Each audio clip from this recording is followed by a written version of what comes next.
All right, let's listen. You don't have to wait until you're lying on the kitchen floor in the fetal position. If you get choice and resource, if you are able to, and it doesn't have to be professional therapy, it can be talking with your mates, it can be talking to a complete stranger. But being able to relieve some of that pressure, that stuff from the past that's stored in there, because it became very clear to me very quickly, again, assisted by conversations through therapy, how much kids can pick up on energy. What's he on about now? He's talking about energy.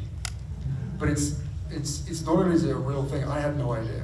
But every single time I went to work, and when I came back, if I was stressed, the moment that I held Archie, he would start crying.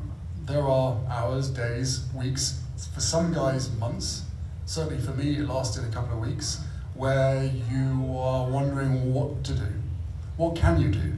Because the baby is probably breastfeeding, and you don't feel as though you have much of an active role in that. And because I was aware of it, because I was warned about it, that helped me massively, because I was like, okay, if I can't help him, then I'm gonna help my wife. I'm gonna help mum, and I'm gonna constantly just over-offer. Wow, wow, wow. People have said my wife saved me. Yeah. You know, I was stuck in this world.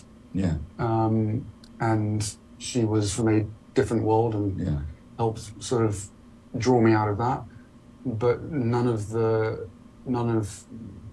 elements of my life now would have been possible without me seeing it for myself. Yeah. As we know, it's one of the, you know, it's hard to change. It's almost impossible to change other people. Yeah.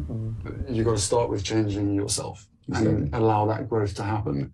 But yes, my partner is an exceptional human being, and I'm eternally grateful for the wisdom and the space that she's been able to give to me. Well, there's an incident in the book where you kind of lose it. I think you lose your temper, and she says to you, "You can't do that with me. Mm-hmm. I will not be with a person who does that. Mm-hmm. I will not have children with a person who does that. Mm-hmm.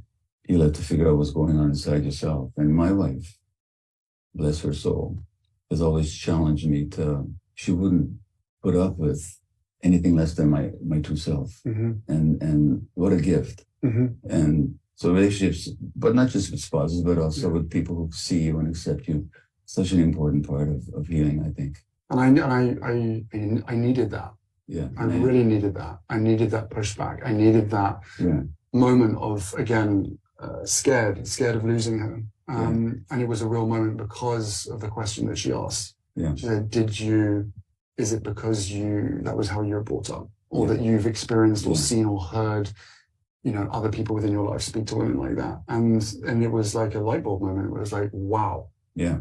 That's where it comes from. Not an excuse. No. Just an understanding of how these things manifest themselves and how we are so much a product of our own upbringing.